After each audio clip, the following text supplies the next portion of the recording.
Bueno amigos, gracias por continuar con nosotros ahora en esta conversación central. Nosotros, bueno, pues tenemos este mini debate de las distintas perspectivas que se están viviendo en la política norteamericana, este proceso eleccionario 2020 que ha tenido una campaña bastante particular en medio de una pandemia con uno de los candidatos positivos y recuperados en tiempos récord, que bueno, cada uno ha politizado el tema también de la pandemia y que bueno, pues hemos visto cómo hemos llegado a este 3 de noviembre en medio de una nebulosa de qué va a pasar en los Estados Unidos y hoy más que nunca pues los ojos están puestos en la política norteamericana. Tenemos ya en nuestros estudios a Arturo Félix Camilo, quien es abogado también y docente acá en New Horizons de las materias de US History, y tenemos a Diego Girón, docente de la materia de periodismo y de US Government. Y ellos estarán aquí ya debatiendo con nuestro realista del día, el señor Fanly Garrido, quien está allí con su juguetito extraordinario de la pantalla,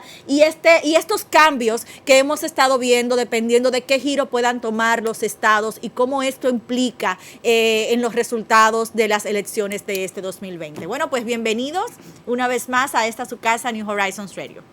Primero vamos, Ana, a introducirlos, ¿no? Sabemos que el profesor Arturo siempre es de extrema derecha, ultraconservador. Neonazi. No, casi no, neonazi no, porque ya eso sería fascismo. Pero sí de la rama conservadora, ¿no? Del republicanismo. Y el profesor Girón, pues, pesimista de formación, es una persona ya más liberal y progresista. Y vamos a ver si lo podemos provocar un poco para que ellos no den lo mejor de sí y podamos entender la dinámica de lo que está sucediendo en Estados Unidos. Al día de hoy, de acuerdo a las encuestas, Joe Biden aparentemente tiene el carril de adentro para ganar las elecciones. Tal y como estamos viendo acá en el mapa, estados que anteriormente fueron ganados por Donald Trump y que son indispensables para Donald Trump, que habíamos comentado aquí, como era el Rust Belt, Michigan, Wisconsin y Minnesota, hoy en día están aparentemente todos a favor del Partido Demócrata.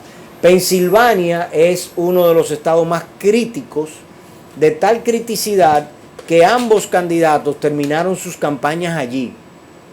Pero eso a mí, desde el punto de vista de Joe Biden, no me da mucho optimismo, porque a pesar de que él está ganando en las encuestas hasta por 7 puntos, en la mayoría de las encuestas, en el caso de Pensilvania, yo recuerdo perfectamente el concierto de Hillary Clinton y John Bon Jovi y Bruce Springsteen en Pensilvania, en Filadelfia, en noviembre del 2016, y como los steelworkers del Rust Belt y de la parte oeste de Pensilvania le dieron el voto por 44,000 votos a Donald Trump. Entonces Pensilvania para mí me preocupa, por lo cual yo voy a dárselo por ahora al Partido Republicano y se lo voy a quitar a Joe Biden. Ahora bien, en Carolina del Norte, en Georgia y en Florida, la cosa está muy complicada para Donald Trump. Y hasta Texas, que es un partido que siempre es republicano. La última vez que un demócrata ganó Texas, me parece que fue Lyndon B. Johnson, que era de Texas. Entonces allí todavía está rosadito, porque aparentemente va a ganar Donald Trump, pero no está seguro. El caso de la Florida, obviamente, si él pierde la Florida, perdió las elecciones. No hay forma de que gane las elecciones ganando la Florida. Y en la Florida, el condado de Miami-Dade, que Hillary lo ganó por 60-30 en las elecciones pasadas, aparentemente el margen de victoria de Trump, de Biden, va a ser menor. Sin embargo, más hacia el norte, los estados, los condados donde Broward y sobre todo los condados del oeste, donde Trump había ganado muy cómodamente con los blancos ya retirados, ahora por el tema del COVID y la manera tan especial en que él lo ha manejado, se le están alejando esos votos y es posible y potencialmente hasta ahora Joe Biden tiene el carril de adentro. Vamos primero a hablar de la parte presidencial con nuestros invitados y luego entonces vamos a pasar a la senatorial, porque yo creo que en la senatorial también tenemos muchas sorpresas y es posible que el Senado flip. Pero a nivel presidencial, profesor Arturo, ¿cuál es su impresión al día de hoy? Bueno, yo creo que en términos formales, oficiales, parecería que Joe Biden esta noche gana las elecciones.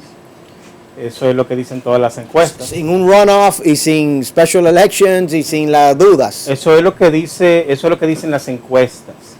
Entonces yo me cuido mucho de decir parecería que. Pero hay un solo candidato que dijo que va a anunciar victoria esta noche. Parecería que eso es lo que va a pasar. Lamentablemente, como nosotros decimos en debate, las cosas son más complicadas de ahí. Difícilmente un tema sea simplemente lo que dice oficialmente la lógica. Sabemos, por ejemplo, que ahora mismo Joe Biden tiene, según se evalúa, un 92% de probabilidad de esta noche ganar la elección. Pero Hillary tiene 86%. Entonces, ¿qué pasó? Las encuestas se equivocaron, las encuestas sabemos que han subrepresentado la base de Trump, sabemos que no han sido suficientemente certeras, y hay una serie de factores que complican las cosas para los demócratas, como por ejemplo, lo que parecería ser una ventaja puede que no sea una ventaja, porque por ejemplo, los demócratas querían, uno de los problemas que tuvieron los demócratas fue que tuvieron mucho menos entusiasmo en el voto con Hillary. Mucha gente no votó por Hillary porque entendieron que lo que pasó con Bernie, lo que sea, no se sentían cómodos con Hillary, porque Hillary honestamente tampoco era una buena candidata, como no lo es tampoco Joe Biden. Lamentablemente hay dificultad, no solamente en el Partido Republicano, en el Demócrata también, para encontrar candidatos que sean atractivos. Yo decía, y usted sabe que se lo comentaba mucho, que tenían un candidato súper interesante que era Beto, y el Partido Demócrata lo rechazó, y de hecho Biden es como que un candidato que el partido rescata luego y lo trae al final, porque es el candidato que tiene la capacidad de ganar a Trump, porque es el que le puede robar del medio, porque los partidos tienen que entender que no se gana con el voto que ya yo tengo, se gana con el voto que no tengo. Entonces, en esa virtud, parecería que el hecho de que ellos se hayan tirado a un esfuerzo de lograr que la gente vote adelantadamente para asegurar ese voto que no tuvieron hace 4 años, puede que lo ponga en una desventaja en el día de hoy. Y es que todos esos votos que entraron primero son los que se cuentan de último.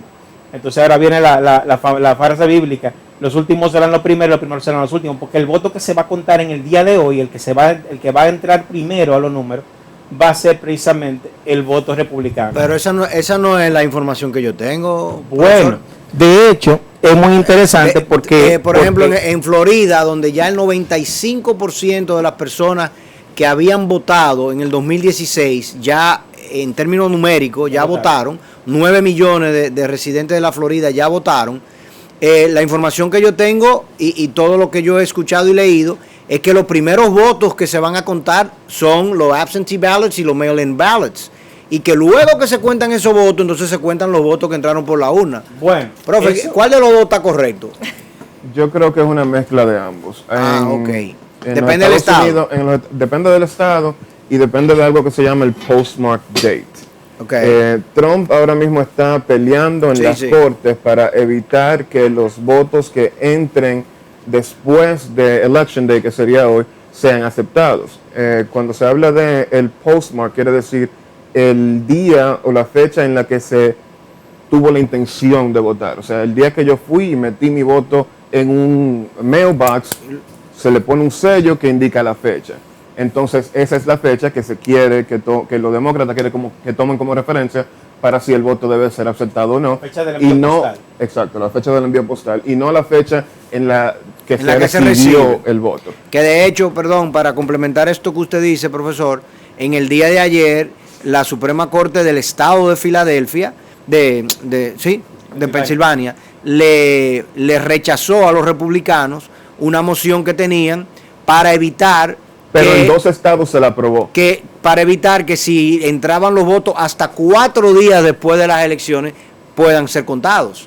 Sí, pero hay una cuestión que está cubierto en la 10ª enmienda de la Constitución de los Estados Unidos, que establece que lo que no está contemplado por la Constitución queda a merced de los estados individuales. Entonces, donde uno tiene un estado que está controlado por republicanos, en última instancia son ellos quienes deciden hasta qué fecha yo voy a aceptar este voto o no. Tú sabes que esa es una de las grandes preocupaciones que tenemos todos con respecto a Trump en general, porque en la Constitución no está contemplado que si el presidente no acepta, lo saquen.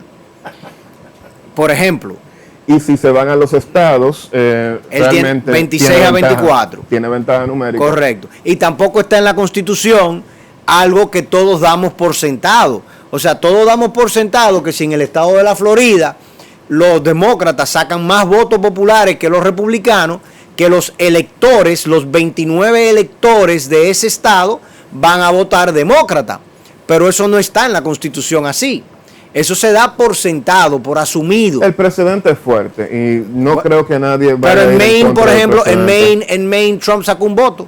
Exacto, en las elecciones pasadas. En Maine y en Nebraska existe la posibilidad de dividir la Splitting cantidad de electoral electores, pero son 2 de 48 estados. ¿Y cuántos, Pero ¿y qué pasa, electores profe, con el estado de Florida si sucede algo como lo que yo le estoy diciendo? Yo no creo que nadie va... Un estado tan poco controversial como la Florida.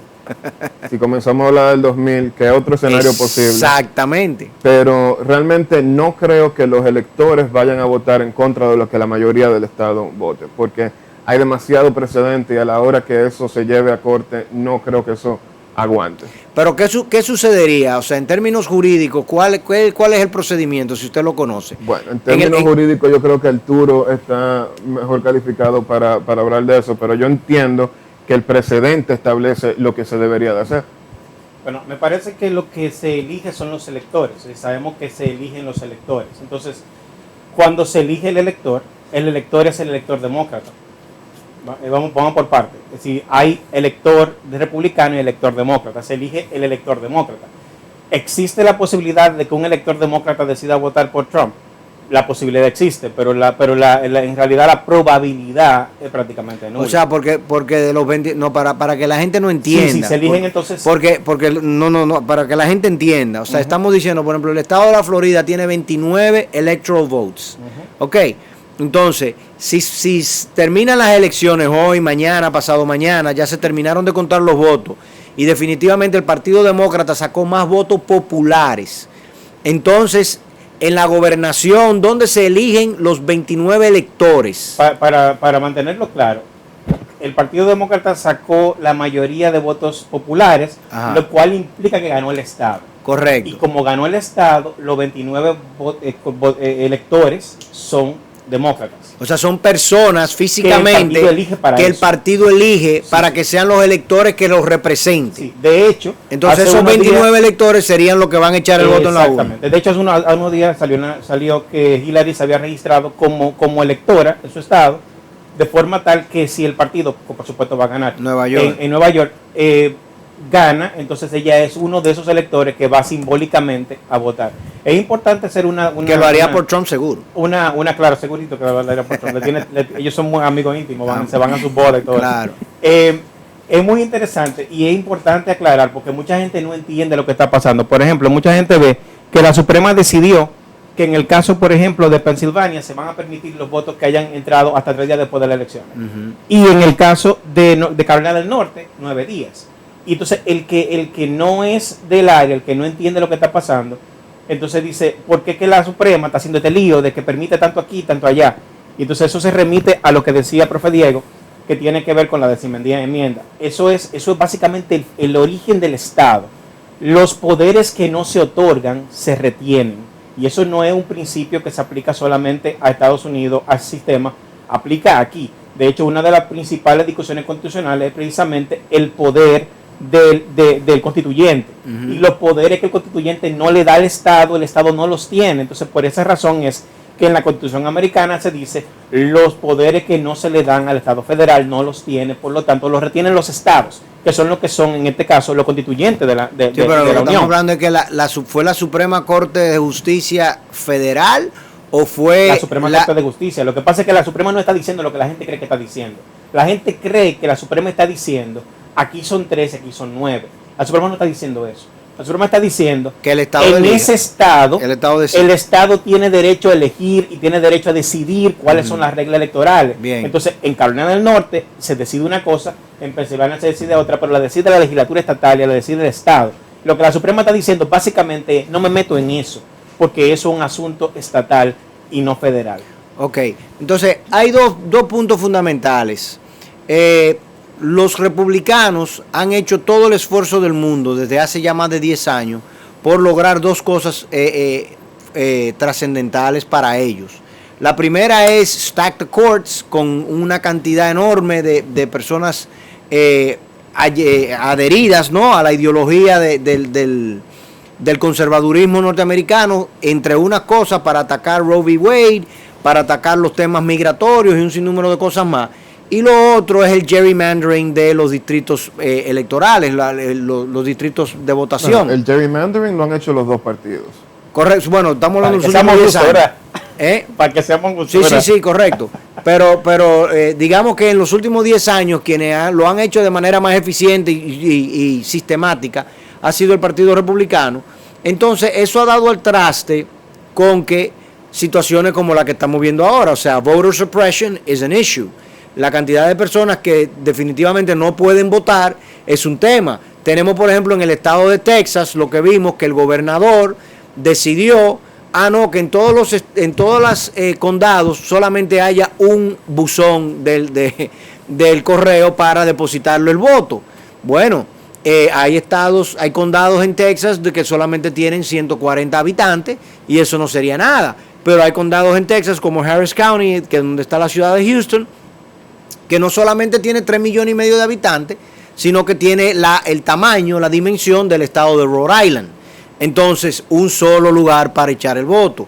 Son dificultades que se han declarado, incluso el mismo Trump una vez dijo que si votan más de 150 millones de norteamericanos, no hay republicano que gane las elecciones. Tradicionalmente, cuando hay una intención de suprimir el voto, mientras menos gente vota, más beneficia al Partido Republicano. Correcto. Eso ha sido históricamente la situación.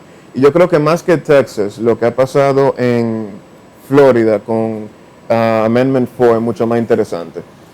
Para quienes no estén enterados, en Florida existía una ley que le prohibía a las personas que habían sido condenadas de un crimen, no podían votar. O sí podían votar, pero tenían que hacer un proceso que se llamaba clemency, que era presentarse delante del gobernador y pedir clemencia para poder tener restituido ese derecho ciudadano. Entonces se sometió a un referéndum y la Florida votó masivamente para que se permitiera que esas personas automáticamente cumplieran su condena, pudieran votar. Claro, porque el 80% son afroamericanos que lo agarraron con un gramo de marihuana y por eso ya no pueden votar. Que probablemente votarían demócrata. Y estamos hablando de casi 3/4 millones de personas que están bajo una condición similar en la Florida. Entonces se impuso otra limitación que era hasta que la persona no pague todos los cargos que le debe a la corte. Eso puede ser un public defender fee, puede ser una fianza que tenga pendiente. Esa persona no se considera no se considera que esa persona ha cumplido su condena y por lo tanto se sigue suprimiendo ese voto. Incluso hay una serie de celebridades que han hecho como un fondo para que las personas puedan acceder a ese fondo, para usar ese fondo, para pagar lo que tienen vigente, para poder ejercer su voto. Entonces, normalmente cuando los demócratas hablan de... ¿Y en qué momento pasó la enmienda 4 para que la gente conozca? Marzo de este año. O sea que en el 2016 Hillary no tuvo esos 750,000 votos potenciales votos. Y tampoco lo va a tener Biden este año, porque la gran mayoría de las personas no van a pasar por ese proceso para obtener, porque no entienden que vale la pena, porque entienden que el sistema ya les ha fallado. It's already rigged. Exacto. Y hablando de sistemas, profesores, el mismo sistema de elecciones de los Estados Unidos, hay quienes han cuestionado lo democrático que sea, porque sabemos que, por ejemplo, en las elecciones anteriores, Trump no ganó con el voto popular. Sin embargo, es el presidente 4 años más tarde. ¿Qué pudiera estar sucediendo ahora? Y a la vista de los países del mundo, incluso los países de Latinoamérica, donde la política norteamericana tiene mucha incidencia, y por ejemplo vemos casos como el de Venezuela, que Estados Unidos tiene constantemente opiniones encontradas sobre la política interna de Venezuela. Sin embargo, al interno de los Estados Unidos pudiera no ser democrática la forma en la que se elige el presidente, cuando el voto popular dice una cosa y al final unos cuantos, quizás privilegiados con ciertos votos, pues son los que dicen quién puede presidir y quién no. Bueno, los creadores de los Estados Unidos, los llamados framers, le temían mucho al mobocracy, o sea, a que la multitud, la masa fuera a decidir cosas porque no confiaban en las aptitudes que la masa podrían tener. Y casualmente, esto es una discusión que teníamos la semana pasada en mi clase de US Government acerca de si el popular vote es realmente lo que demanda un sistema como los Estados Unidos.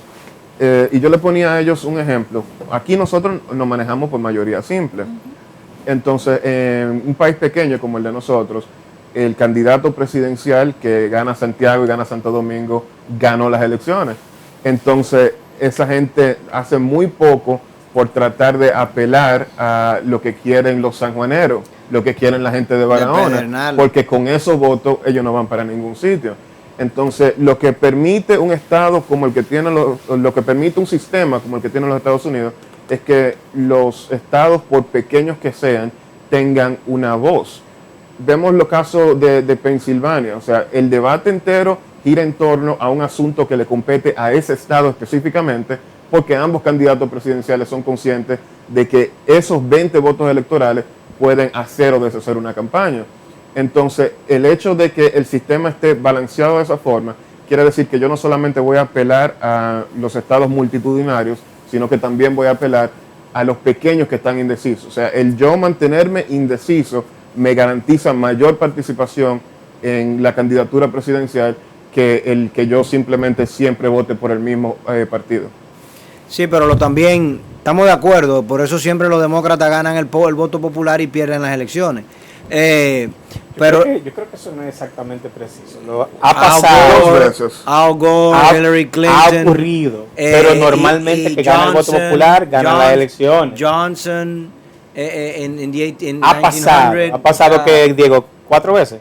4 veces. Hasta, bueno, yo soy del 87, pero yo yo nada más la conté 2 veces, que fue cuando Al Gore, que fue por poco, cuando Hillary Clinton, que fue por mucho, y no creo que pasaría, pero si ahora mismo pasa que Joe Biden pierde las elecciones y gana el voto mayoritario, sería abismal la diferencia. Exacto. En la vida de nosotros ha pasado... En la vida de nosotros ha pasado 2 veces, en la historia de los Estados Unidos ha pasado 4, pero ese no es el punto fundamental.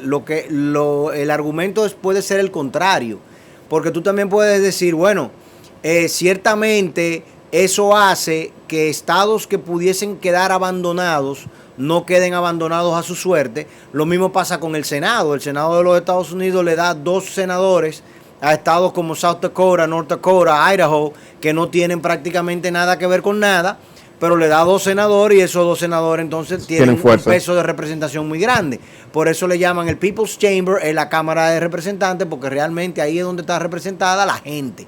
En el Senado es la aristocracia. El House of Lords. The House of Lords and the House of Commons, exactamente. Y es más o menos tratando de imitar aquel parlamento, sin que tuviésemos el rey. De hecho, lo que pasa en Estados Unidos es un poquito diferente. Es verdad que parecería que uno representa al otro, como que mirrors. Pero en realidad, y Diego y yo siempre manejamos esos temas cuando estamos trabajando en US History, en Estados Unidos es el resultado de un compromise, de un acuerdo. Connecticut.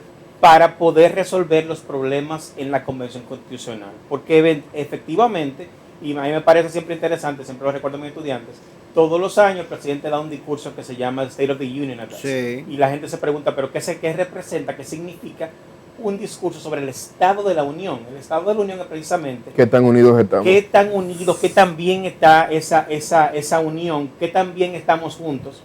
Entonces, cuando uno piensa... Es un estado que lo podemos de una pata y tirarlo para el mar. Fantástico. Yo estoy seguro que esa gente no piensa eso. Y en el principio, habían también estados que decían, yo tengo mucha gente, ¿cómo va a ser que yo esté? Entonces, hay que buscar una forma en la que funcione. Entonces, en realidad, si en el día de hoy... no hablemos de los 3/5. Exacto.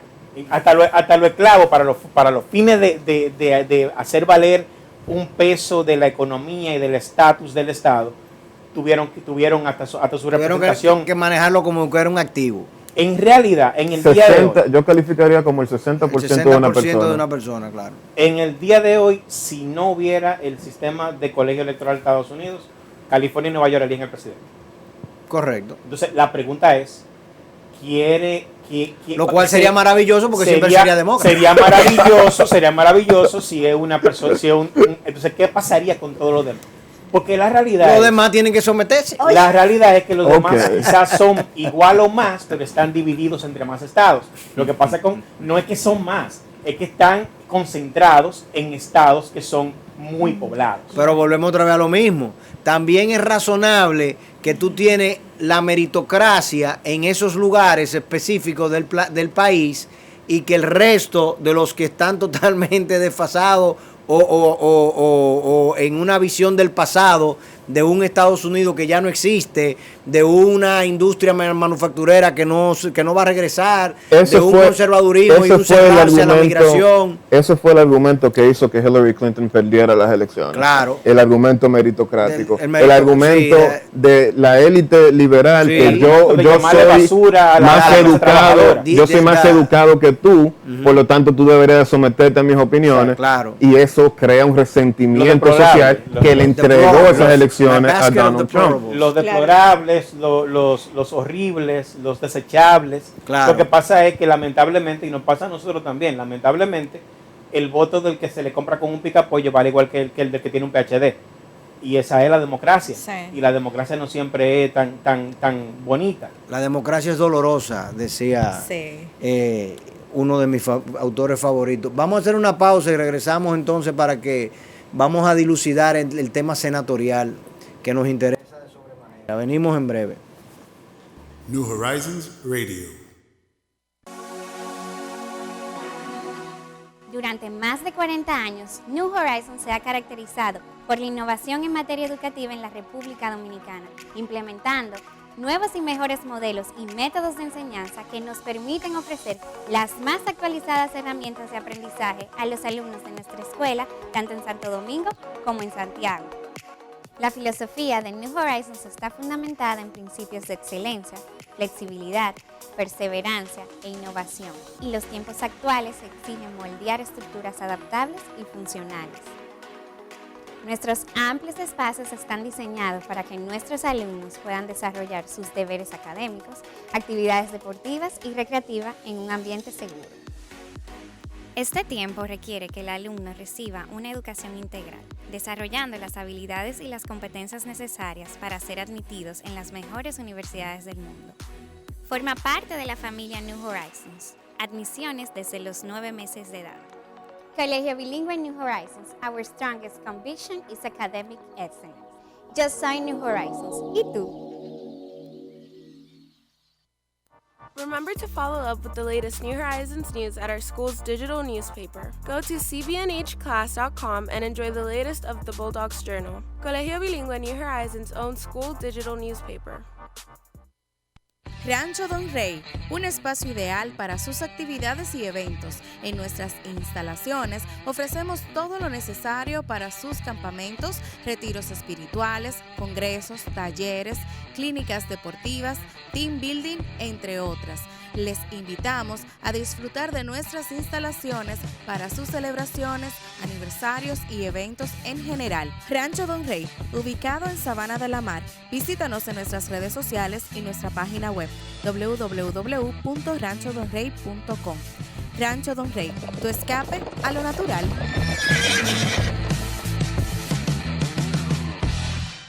New Horizons Radio.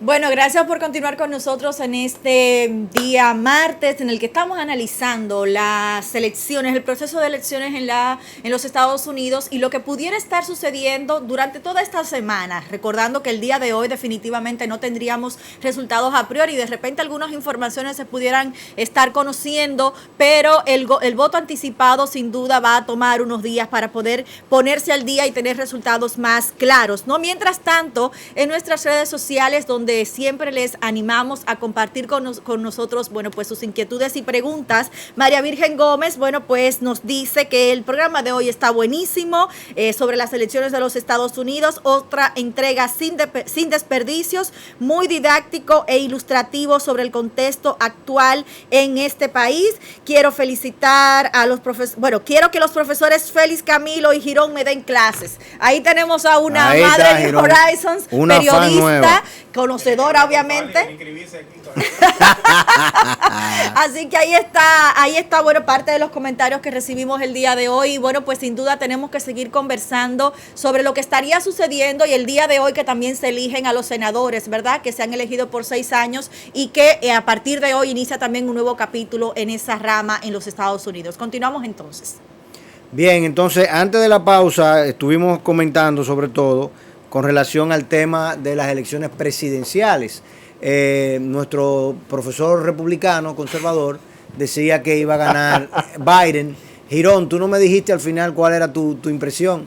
Yo creo que Biden gana también. También. Pese a que me daría mucho menos ejemplo para US government.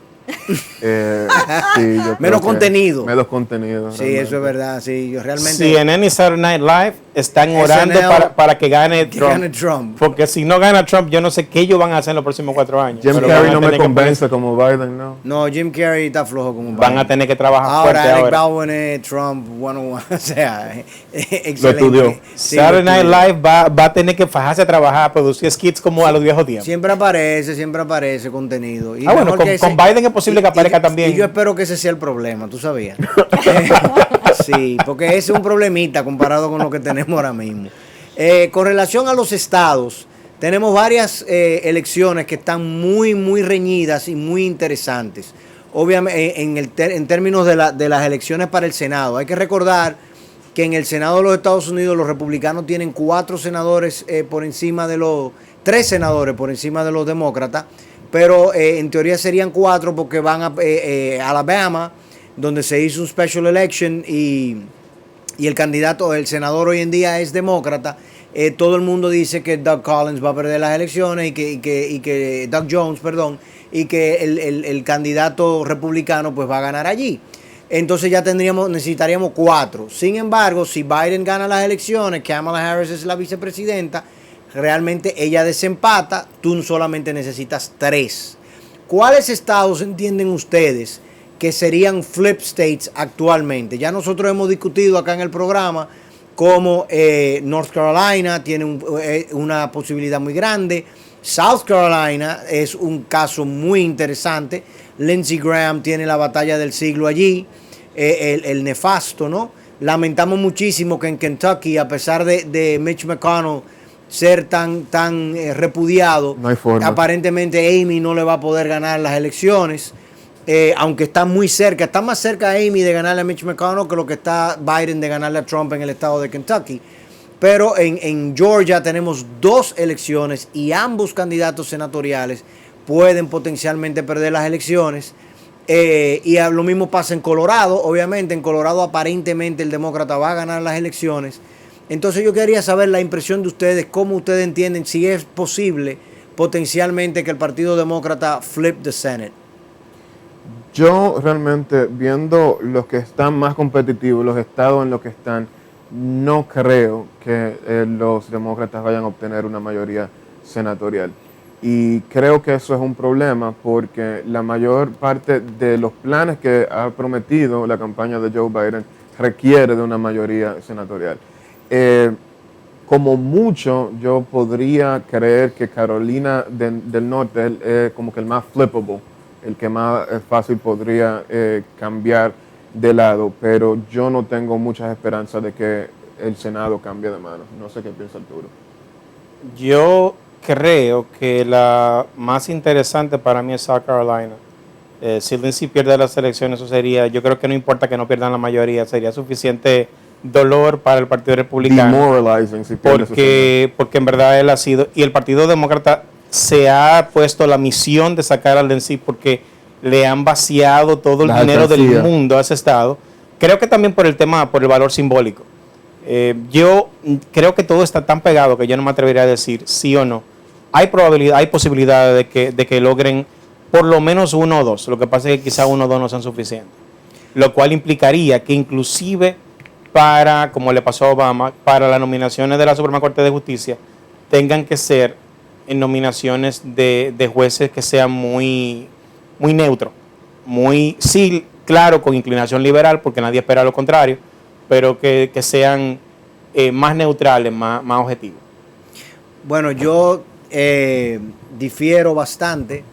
¿Se la va a jugar? No es que me la va a jugar. Es seguro que Colorado resultará ser demócrata, ese es uno. Es muy probable, para no decir casi cierto, que Carolina del Norte también. Es muy probable que en la Florida también tengamos sorpresas. En Georgia son 2 senadores. Yo creo que Ossoff tiene muchas posibilidades de ganar en Georgia, por lo menos uno de los 2 senadores que hay allí. Entonces realmente yo creo que el pleito está echado con relación al Senado. Y tal y como tú indicas, o sea, inclusive en Texas es posible que exista la posibilidad de que el Congreso de los Estados Unidos tenga un senador demócrata, porque hay que recordar que Beto estuvo casi a menos de 2 puntos de ganarle aquellas elecciones. Pero Beto era un candidato. Ted Cruz. Era un candidato. Sí, pero el candidato a senador ahora mismo, o sea, el actual senador, que se me escapa el nombre ahora mismo, no lo tengo en la mano, búsquenme ahí el senador de Texas. Bueno, el que van a cambiar. Okay. El republicano, el que existe actualmente, se me olvida el nombre, no lo tengo en el listado aquí. Creo que es flippable, muy flippable. Entonces, realmente, si tenemos a Georgia, tenemos Cornyn, correcto. Cornyn ha estado todo el tiempo del lado. ¿Y dónde está esta señora? Oh, Dios mío. Iowa también es un estado que está en discusión. En el caso porque tú tienes allí a Jamie Ernst, que está en discusión. Tú tienes el estado de Maine, donde esta señora está, Susan Collins, está muy probable de que va a perder. Entonces, realmente, Diego, el potencial de flip 4 senadores no es imposible. No es imposible, pero yo lo veo poco probable. Bueno, sí, estamos de acuerdo. Hace un mes y medio era prácticamente indefendible. Hoy es más defendible. Pero cuando tú ves a Iowa en la discusión, tú tienes que decir, ven acá, por aquí está pasando algo. Sí, pero creo que Iowa y Texas son sueños demócratas. Esas son cosas que Not in the Senate. As for presidential, I agree 100%. Yo creo que ese sueño del demócrata de ganar algo en Texas es un sueño. Yo creo que Georgia es más realista. Y Georgia, honestamente, hay un momentum en este momento, ahora mismo, que me parece a mí que es bien preocupante. Obama terminó la campaña en el día de ayer en Georgia. Pero precisamente por eso terminó. La terminó porque ellos tienen los números. Y ellos saben. Stacey Abrams revolvió. Ellos saben que Stacey Abrams para mí, la diferencia ahora mismo, si anteayer era 1.3 y hoy amaneció en 1.2 a nivel presidencial. Estamos hablando de que 1%. Y con el factor voto adelantado, aquí no se sabe lo que va a pasar. Señores, yo quiero hacer, porque me preguntan por acá, que por qué los Estados Unidos, los senadores son por 6 años y los diputados, los representantes son por 2. Es un tema interesante. Es un tema interesante y como que quiero tomar un momentito para explicar por qué el sistema se da así. Los framers, los que diseñaron el Estado norteamericano, veían el Senado como una especie de cooling saucer. O sea, todo el mundo a la garata con puño en la Cámara de Diputados, en el House of Representatives, y entonces en el Senado... Cabezas frías. Cabezas frías. Y una de las cosas que te da a ti una cabeza fría es saber que tú tienes tu trabajo garantizado por 6 años. Mientras que un representante constantemente tiene que apelar a sus constituyentes para que vuelvan y lo coloquen, y vuelvan y lo coloquen. Entonces se supone que el Senado reinan cabezas frías porque son personas que no tienen que darle la cara a sus constituyentes tan frecuentemente, por lo tanto pueden jugársela y hacer cosas que no son necesariamente populares dentro de sus estados. Por eso como por ejemplo la que hicieron los senadores de Georgia, que son miembros, los 2 senadores del estado de Georgia son miembros del Comité de Inteligencia del Senado. Y cuando en el mes de febrero el Comité de Inteligencia le dijo todo el efecto y el impacto que iba a tener la pandemia sobre la economía norteamericana y sobre la forma de vivir de los Estados Unidos, ellos agarraron hondo y lirondo y se fueron a Wall Street a vender sus acciones y cash out. Y vendieron todos sus options, ¿verdad? Y ganaron entre ambos más de $10 millones, sin decirle, y salieron a la luz pública a decirle al pueblo norteamericano, no, que estén tranquilos, que todo está muy bien. Pero los senadores se pueden dar el lujo de apostar al olvido, que es algo que no pueden. Correcto, lo que ha hecho Lindsey Graham, que ha querido apostar al olvido, primero apostar al olvido desde el impeachment de Bill Clinton, luego apostar al olvido con John McCain y ser amigo de John McCain y olvidarse de John McCain para revestirse ahora de Trumpian y también olvidarse de Kavanaugh, ¿verdad? Y decir, mark my words, you can use my words against me, ¿verdad? Si hay unas elecciones y tenemos un opening en el Supreme Court un año antes de las elecciones, mark my words and use them against me. Resulta que no fue un año, fueron 6 semanas. Pero bueno, es una discusión que Arturo y yo hemos tenido, que los demócratas probablemente harían lo mismo. No, y hay un tema, yo rechazo siempre el catalogar, el clasificar a unos políticos como mejores que otros políticos. Ah, no, son políticos. Para mí, si yo veo, y históricamente lo que ha sucedido es eso, que los demócratas son muy torpes políticamente y abren puertas y crean precedentes que luego a ellos mismos le afectan. De hecho, la razón por la que el presidente Trump ha podido poner los jueces que ha puesto con una mayoría simple es por un precedente que crearon los demócratas. Correcto. Y cuando crearon ese precedente, de hecho, el mismo Lindsey Graham dice, cuando sucedió, él le decía, ustedes están seguros, lo llamaron, esto es lo que va y ya prepárate que te vamos a pasar el rolo, sin saber. Por ejemplo, ahora se está hablando, yo no creo que va a pasar, yo creo que están diciéndolo y que no va a pasar eso. Gana Biden, no es verdad que Biden va a querer cambiar, crear ese precedente. De aumentar la Suprema. Porque si aumentan los números de jueces en la Suprema, abren una puerta que acaba con la estabilidad de la Suprema para toda la vida, porque cada vez que venga un presidente nuevo, podrá aumentarlo a 50, 60, a 1 millón. Entonces eso no tiene sentido. Pero tiene precedentes, o sea, sí se ha aumentado la cantidad de jueces de Associate Justices en la Suprema Corte antes. Hace más de 100 años, pero sí se ha hecho. Exacto. Bueno, señores, vamos a esperar los resultados de esta noche. Compren palomitas. Sí, compren palomitas, realmente calienten el barbecue. No va a terminar hoy. No. Hay muchísimos estados que van a tener special elections, van a tener runoffs. En el caso de Georgia, probablemente en el Senado va a haber un runoff, por lo menos en uno de los 2 candidatos. O sea que esto no se va a terminar probablemente en el día de hoy, pero en el día de hoy sí sabemos que Trump va a decir que él ganó. Yo creo que no, yo creo que se van a llevar una sorpresa. Yo creo que si Trump se ve claramente que perdió, va a sorprender a todo el mundo admitiendo que perdió. Lo que pasa es que yo no veo eso pasando. Yo no lo veo pasando. Claro, pero yo creo que lo que sí mucha gente no está pensando, y es más allá de estas elecciones, Trump sigue siendo un candidato viable en 4 años. Pierde la elección en el día de hoy, y de hecho hay precedentes. Pero Ivanka Trump, ¿verdad? O sea, de hecho, hay precedentes. Hay un presidente que fue presidente en 2 periodos no consecutivos. Sí, pero Ivanka Trump es la que va a ser candidato. Trump, quien lo crea, y eso lo hemos hablado antes, Obama. Si Biden viene y no hace un gobierno decente, Ivanka Trump, bueno. Si Biden hace un gobierno radical a los estilos de los Ocasio y esa Trump, gente, en 4 años no viene Trump, en 4 años viene un Grand Wizard. Podrá venir un Grand Wizard, ¿verdad? Pero Trump no vuelve. El Grand Wizard Trump viene. Nos vemos mañana. Nosotros volvemos mañana. Trump se va a inscribir ahora. Señores, gracias por acompañarnos. Hasta mañana a las 11. Feliz resto del día.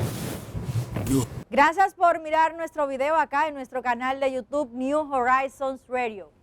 Por favor, si quieren continuar viendo todo el contenido que tenemos para ustedes, no dejen de suscribirse dándole a la campanita y síganos que todos los días vamos a tener nuevo contenido para ustedes. Por favor, compártanlo con todo el mundo, hasta con esa vecina que te le cae a usted malísimo. No deje de tocarle en la puerta y usted le dice, vecina, yo vi un programa chulísimo de New Horizons Radio. Síganos.